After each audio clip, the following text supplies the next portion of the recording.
is up? Hopefully you guys are having a wonderful day. Back with some more Resident Evil 2 Remake gameplay for you. And today I got a question for you guys. Now throughout Resident Evil, one of the most important aspects is the weapons. And in terms of not just the weapons and using them, but having them upgraded. So my question to you is this.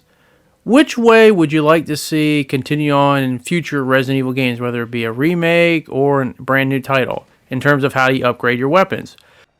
Would you rather see it like in this case in Resident Evil 2 Remake, where you basically find the weapon parts scattered throughout the game in various locations and find them like that and upgrade your weapon? Or would you rather do it a la like Resident Evil 4, where basically you get currency by various means of defeating enemies, scavenging through boxes, or just finding stuff or selling treasures to basically get that currency to upgrade your weapon over time?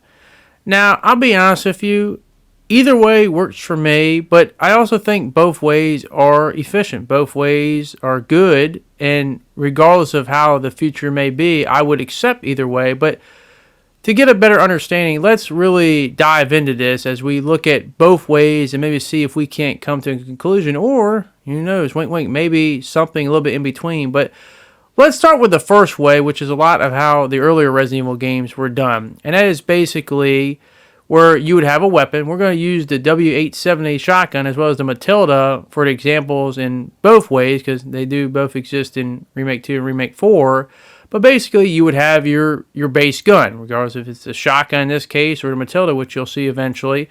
You'll have your base gun, and it'll be pretty effective. But throughout the map, maybe you find it in like a locker or, a lockbox, or you need a code, or wherever you find it, you would find upgradable custom parts that would give you extra things, like maybe more rounds before you have to reload, or maybe it's easier to shoot rapidly, or maybe you might get a sight, or maybe, you might have a better grip, but you get the point. I also like the fact that it would tell you what the custom parts are and what they do as well. I think that's really cool, but this will be how you upgrade your weapons. It'll make scavenging throughout the map a lot more, something you'd want to do more, just because you want to find all those upgrades. And then when you get all the upgrades, you kind of feel like a badass, because you feel like, hey, I had that base gun, but now that I took a lot of chances and I found stuff over time, it gives that nice feeling, that satisfactory feeling of just combining those parts together. I also like the fact that you can examine each part too and see what it is, what it looks like. One thing I will mention that is cool with the Matilda, I like the fact that you can combine just about all the parts, but you can also take off the stock, which was cool in case you didn't want to fire the 3-round burst or 1-round burst. But the irony being is that, ironically enough, in Resident Evil 4 Remake, they actually rectify that, where you can switch between the burst fire mode and single fire mode, which I guess is kind of like an upgrade, but just nice to know nonetheless. But once again, I get the allure of like looking out and trying to find that specific part and attaching it, because everyone likes upgrading and modifying their weapons, and doing it this way, once again, you get the satisfaction of seeing the gun parts and combining them together, not just upgrading it through just a number. So there's a lot of beneficiary in doing it this way, and I can definitely see it, and it's really cool when it all comes together. But as I said, that's the first way. The second way would be gaining currency to upgrade your weapon through stats, various power, ammo capacity, reload speed, firing rate, precision, you name it. And once again, we're going to use the same two weapons we used the first time, the W870 and the Matilda. And what's also cool about this way is, once again, you may not see the parts necessarily, but And there is a few parts in Resident Evil 4 Remake, ironically, which is, wink wink, going to be a little bit of spoiler at the end of this video, but it is cool to know that one cool part about doing it this way is once you upgrade all the stats to the max, you do have an extra bonus perk that you can get. It usually costs a lot more money, but it gives an extra ability. In that case, the double 2x power for the shotgun, and for the Matilda, the 2 times ammo capacity. It's also to note that, as I said earlier, that these guns in this game do have parts that can attach them, whether a sight or the stock for the Matilda. So it kind of does borrow a little bit from the first way's method, but with one big difference, and that is that you have to buy these from the store, from the merchant. which would eliminate the whole exploration to a degree. You still have the exploration in terms of you're constantly trying to find the currency, whether through boxes or defeating enemies or selling treasures, which I absolutely love. But you also, for the upgradable parts that you can attach to the gun, regardless of what it might be, you just go to the merchant, which, as I said before, isn't bad, but just, it kind of takes a little bit away for that exploration. So I think I came to a common ground with both of them because I like both sides, and I feel like this is what they should do for future Resident Evil games. Now, I will admit, personally, I like the latter way better. It's just something with me and upgrading the weapons and exploring everything, getting all the currency, and then constantly raising those stats for every single category. It's just something about that gets me all excited. I don't know what it is, but I've been that way since the original Resident Evil 4.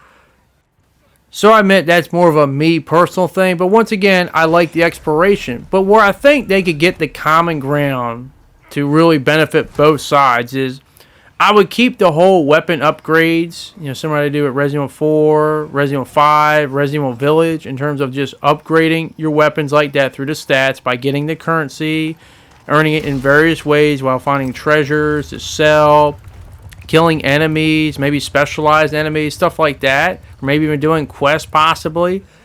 But for the actual parts that you can equip to the weapon, I would have them not being sold at like a vendor or the merchant. I would have them just scattered throughout the mission. Maybe even possibly be mission rewards for doing like a side quest or killing a specialized enemy. Or maybe possibly just like, getting into like that locked room that you couldn't get to initially, but you have to find specific things to get to that. Because once again, that's half the fun of Resident Evil, is seeing that one area that you couldn't get into that's locked up with a key card or a puzzle, and then over time figuring it out. And I would hide those type of upgrades like a stock or a laser sight or extended mag behind them. So that way you can get the best of both worlds put into one. Because I like both ways. As I said, I'll admit, Resident Evil 4 is my all-time favorite video game, Resident Evil game. So that upgrading the weapon through currency stuff is always, it's just addicting to me. But I also think you can incorporate the original way in it too. You can have the best of both worlds. Because as I said, I like exploration. One of my favorite parts of any Resident Evil game is just exploring all the areas, trying to get all the secrets, all the things you couldn't initially unlock, and seeing what's hidden there, seeing the things you may have missed. It's always fun during a first playthrough, and then you play it again and be like, damn, I missed this, I missed that. I didn't know this goes here or unlocks that. So I feel like that combination with both ways to upgrade the weapons would really be beneficial for the future. You get the best of both worlds, and at the end of the day, I think that's it's the easy thing to do. I think it'd be really easy and simple to do. I'm actually surprised they didn't do it that way earlier, but nonetheless, to me, that would be what I think they should do in the future in terms of how they should give the best of both worlds, upgrading the weapon through the stats with currency, but also having something for how it used to be in the older days where you would find those upgradable parts, but not through a store, but basically finding it through how you would get all the lost weapons, or how they used to do weapons. You used to have your really big important guns. They would be behind the key. You need the key card to get inside the door, or the code, or whatever it may be. It wasn't something that was right in front of you in broad daylight. So at the end of the day, I think this would be easy to implement, and I think most people would agree with this. But as I always like to say, that is my opinion. I want to hear your guys' opinion. Are you more of a fan of finding the custom parts out in the field, or are you a fan of upgrading the weapons through currency, or a combination of both, as I stated in this video? And god dang, I'm sorry I had to stop myself there. Did you see that woman from that range getting cut in half with a shotgun? It's funny how I can shoot these people right here, and half of them don't even lose a limb for the most part. But yet, ironically enough, that person from downtown is basically getting cut in half with a shotgun. That's ridiculous. Go back and watch again if you didn't see it. But yeah, which one are you a fan of, or are you a combination of both? Let me know down in the comment section down below. But thank you very much for watching. Hopefully you guys did enjoy this video, and hopefully I can see you guys back on the next one. Thanks, and I'll see you all later. Peace.